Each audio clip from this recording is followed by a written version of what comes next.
कोई शनि राहु का प्रभाव नहीं करो दुष्प्रवृत्तियां, और शनि राहु को दोष दो, बेकार की बातें हैं।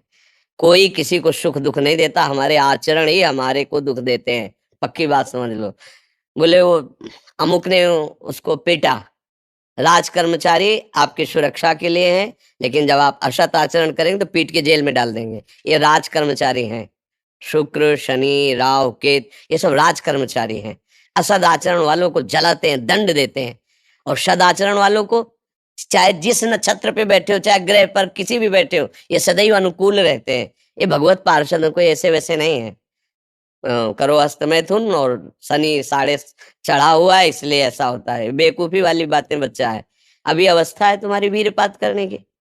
गेहूं की फसल तैयार हो रही है, गलेत पे हो, गलेत माने होता है दाना अभी पड़ रहा है, और आप उसको काट लो तो ना भूसा होगा ना दाना होगा, व्यर्थ जीवन चला जाएगा। कम से कम 20-22 वर्ष ब्रह्मचर्य का पालन करो, फिर गृहस्थी में जाओ। संतान तेजस्वी होगी, देशभक्त होगी, माता पिता की भक्ति कर। ये क्या है? उद्दंडता बच्चा, ये कहीं भी सुख प्रदान करने वाली नहीं। ज्योतिषाचार्य, दुनिया के आचार्य सब उसी परम पिता परमात्मा के ज्ञान को ही बता रहे हैं। जो सही माने में ज्योतिषाचार्य है, वो सबसे बड़ी ज्योतिष ये है कि भाग्य विधाता हमारे कर्म हैं। अवश्य में भोक्तव्यम कृतम कर्म शुभाशुभम। ठीक अपने कर्म कर लो, कोई तुम्हें बिगाड़ दे तो मैं बताना। हमारे कर्म पूर्व के या वर्तमान के, वही हमारी दुर्गति करते, दूसरा कोई सृष्टि में नहीं। को न काहू के सुख को दुख कर दाता, निज कृत कर्म भोग सुन भ्राता। बिल्कुल सिद्धांत समझ। अभ्यास गलत किया है, कोई भी देवता तुम्हें नहीं बचा सकता। गलत अभ्यास किया है, अपना नाश स्वयं कर रहे हो, किसी देवता या किसी का दोष नहीं। काले कर्म ईश्वर ही मिथ्या दोष लगाए। ये आचरण गंदे बंद करो बच्चा। नाम जप करो, सात्विक आहार करो, आधा घंटा दंड बैठक मारो, व्यायाम करो, दौड़ो, अभी सब ठीक हो जाएगा।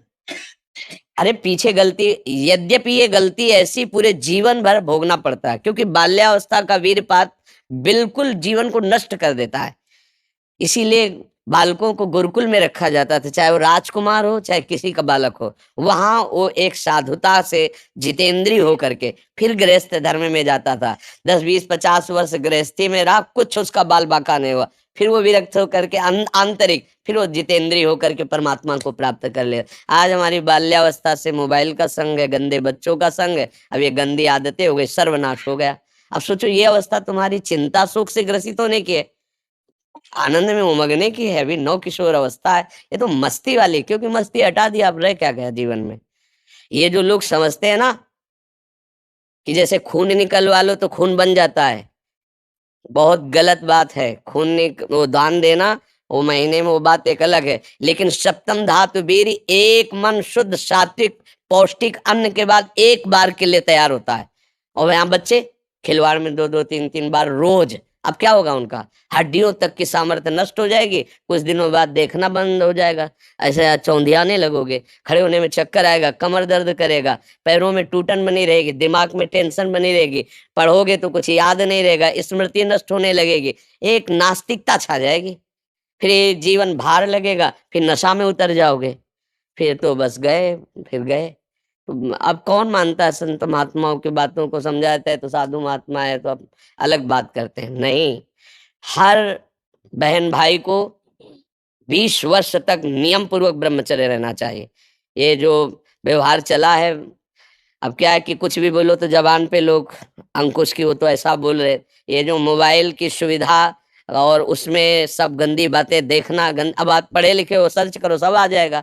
ये जीवन का नाश कर देने वाली बातें हैं बच्चों के। माता पिता को इन पे सावधान रह करके अंकुश करना चाहिए, क्योंकि वो इस समय उन्मत्त हैं बच्चे, उनको वास्तविक सत असत का ज्ञान नहीं है, तो वो अपना ही अहित करने के लिए अपना सुख समझते हैं। अपना अहित कर रहे हैं, अपना सुख समझ रहे हैं। ये तो कहो भगवान की आपके ऊपर कृपा है जो आप हिम्मत करके अपनी बात यहाँ कह रहे हो, पर फिर भी अबलो नशानी अबना नशे हो, सावधानी से चलो। पर हम जो कह रहे हो मानो, आधा घंटे व्यायाम निश्चित करो, सबको करना चाहिए, चाहे स्त्री शरीर हो चाहे पुरुष शरीर हो। एक बार शरीर को बहुत एक्टिव करना चाहिए। ये शरीर हम नहीं है।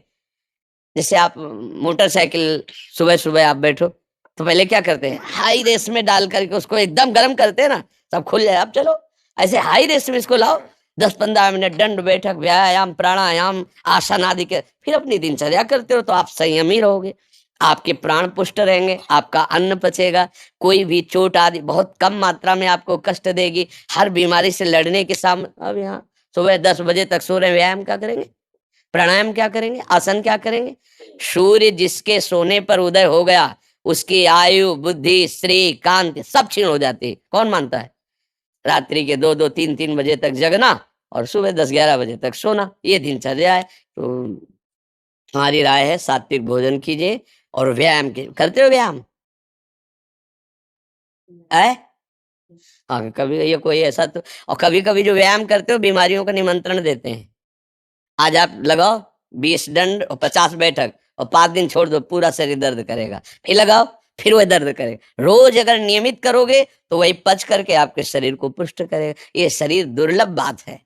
दुर्लभो मानुषो देहो। लेकिन एक क्षण में नष्ट हो जाने वाला है। इसकी दुर्लभता है, संयम नियम से चलकर स्वरूप बोध कर लो या भगवत भजन करके भगवत प्राप्ति कर लो। अगर ये नहीं तो फिर क्लेश ही क्लेश, अशांति ही अशांति है। अभी सावधान हो जाओ। बिगड़ तो गया, अब ये नहीं कह सकते कि अभी कुछ नहीं बिगड़ा, बिगड़ गया। अगर कभी 25 वर्ष के बाद गलती हुई है, तो हम उसे कह सकते हैं कुछ नहीं बिगड़ा, क्योंकि तुम्हारा पुष्ट है जीवन पूर्व से, अब आगे बढ़ो। लेकिन बच्चापन से ये जो रोग लग रहे हैं, 13-14 वर्ष का बच्चा है और उसकी हालत ये है कि उसे वैद्य के द्वारा औषधियाँ दिला करके उसे ठीक करने की चेष्टा कर रहे हैं। क्या हुआ?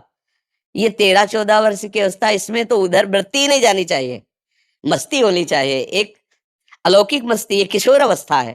पर आचरण और संग ऐसे हो गए कि अब कैसे कहें?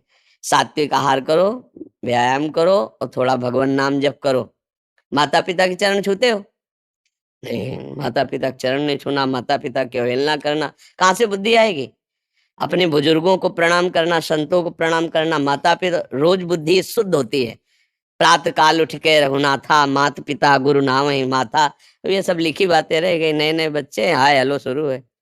मिलेंगे तो क्या कहें? पहले कहते जयराम जी की, नहीं गाँव में कहते थे, राम-राम भैया, राम-राम कहते। अब क्या कहते हैं? हाय तुम्हारा दुर्भाग्य हमारा दुर्भाग्य। ले चली कहते हाय, हाय डालते हो कब का? हाय ये हो गया, मतलब बुरे को कहते हैं हाय, और यहाँ शुरुआत में भी कहेंगे कि हाय कि हमारा तुम्हारा दोनों का दुर्भाग्य है हाय। और पहले कहते राम राम, तो वो भी बोले राम राम भैया राम राम। 4-6 बार नाम हो गया, कितना मंगल नाम हुआ। पहले नाम रखे जाते थे, राम कुमार, शिव कुमार, कृष्णदास, ऐसे। और अब क्या नाम? गप्पू पलप्पू, जब तक क्या नाम, मतलब उनका कोई अर्थ नहीं, कोई महत्व नहीं। ये माया का खेल बड़ा विचित्र है, फंसाता चला जा रहा है ऐसी जगह जहाँ कहीं भी। अरे नारायण ने नाम पुत्र का रख दिया तो उसको भगवत प्राप्ति हो गई। अंतिम समय याद आ गया पुत्र की और बुलाया नारायण, तो भगवान के पार्षद आ गए, कथा है, बचा लिया। अगर हम परिवार में भगवान नाम रखें, थोड़ा नाम कीर्तन करें, भगवत चर्चा करें और बच्चों को बैठाल के संकोच न करें। माता पिता को चाहे, एक हम जानकारी के भर, वो अब संन्यास ले चुका है बच्चा, उसको वो उसकी माँ ऐसे समझाती है जैसे मित्र से कि देखो बेटा तुम जवान हो रहे हो, तुम्हारा मन ऐसे भोगों की तरफ जाएगा, ऐसी ऐसी क्रियाएं भोगों की होती हैं, क्या तुम शुरू कर दिए? तो उसका नहीं मम्मी। क्या क्या तुम्हारे मन में ऐसा आता है? आता तो है। बिना हमारे, हम तुम्हारे मित्र भी हैं, तुम्हारी माँ भी है, बिना हमारी अनुमति के तुम ऐसा आज वही सन्यासी है। वो जब हमसे बात करे तो हम कहा प्रणाम है तुम्हारी माँ को। बोले मुझे अगर संभाला तो मेरी माँ ने संभाला। कि मतलब बचपन से बैठाल कर हमको सारी बातें बताती रही कि ऐसी-ऐसी गलतियाँ होती हैं, ऐसी-ऐसी बात होती है, तुम्हारे अंदर तो नहीं। तो हम कहा इच्छा है पर अभी नहीं है। आज उसने उसको सन्यासी बनाकर खड़ा कर दिया, भगवत मार्ग का पथिक बना दिया। मंदालसा ने अपने चारों पुत्रों को ब्रह्मबोध करा दिया। माता-पिता का प्रथम रोल होता है। अब वो शर्म लिहाज इसमें क्या करना, बच्चा हमारा गड्ढे में गिरने जा रहा है, हम शर्म लिया, बैठा लो उसको पास में। देखो मोबाइल में गंदी चीज़ें तो नहीं देखते, गंदे बच्चों को संग तो नहीं करते। अगर आप ऐसा करते हैं तो नहीं करना चाहिए। उनका मैसेज देखें, उनका मोबाइल देखें, उनकी चेकिंग करें, उनकी मानसिकता को समझें। गलत हो गए हो तो उनको प्यार दुलार से, बड़ी कोई बात नहीं, गलती सबसे होती है, सुधार करो। मतलब उसको इतना पुष्ट करो कि वो बोझा ना लादने पावे और आगे निकल जाए। भाई इतनी फुर्सत कहाँ है माता-पिता, वो अपने ही मनोरंजन से फुर्सत ले, वो अपने ही मन को सँभालने में परेशान है। इसलिए अच्छा है बच्चा सावधानी से चलो, अब कभी मत करना।